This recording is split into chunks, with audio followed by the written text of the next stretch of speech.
বিসমিল্লাহির রহমানির রহিম। আসসালামু আলাইকুম প্রিয় দর্শক, আশা করি সবাই ভালো আছেন। আমি আল্লাহর মতো ভালো আছি। তো আমি এখানে একটা বায়োগ্যাস প্ল্যান্ট দেখাবো। এই প্ল্যান্টটা হচ্ছে কুমিল্লা জেলা বুড়িচং উপজেলা সন্দন গ্রামে। তো এই প্ল্যান্টটার কাজ মোটামুটি শেষের দিকেই। তো আমরা প্রথমে দেখাবো ইনলেট পাইপ। এই ইনলেট পাইপ এটা এখান দিয়ে মুরগির লিটারটা ঢুকবে। এখান মুরগি, এই যে মুরগির ঘর, এখান দিয়ে এই লিটারটা এদিকে প্ল্যান্টের ভিতরে চলে যাবে। এই যে এখানে গ্যাস ডুম, এখানে চলে যাবে। এখানে গ্যাস হওয়ার পরে তারপরে লিটারটা অটোমেটিকলি বের হবে। তো এটা হচ্ছে গ্যাস ডুম।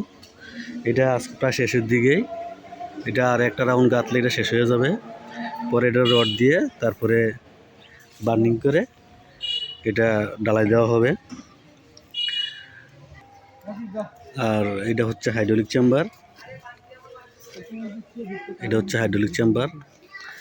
এটার মধ্যে লিটারটা জমা হবে। জমা হওয়ার পরে কিছু অংশ লিটার থাকবে, আর অবশিষ্টটা এদিক দিয়ে বাইরে হয়ে যাবে। এখান দিয়ে এই যে এখানে গ্রুপ আছে, গ্রুপ দিয়ে বাইরে হয়ে যাবে। তো এই প্ল্যানটা হচ্ছে 15 মিটার। এই প্ল্যানটা 3000 মুরগির লিটার দিয়ে চালাবে, 3000 মুরগি।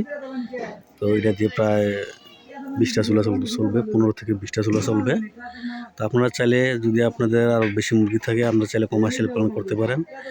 যদি মুরগি কম থাকে তাহলে ছোটো ছোটো প্ল্যান করতে পারেন। আপনারা ছোটো বড়ো সব ধরনের প্ল্যান করলে আমাদের সাথে যোগাযোগ করেন। আমাদের নাম্বার দেওয়া থাকবে, নাম্বারে যোগাযোগ করলে আমরা সারা বাংলাদেশে কাজ করে থাকি। আসসালামু আলাইকুম।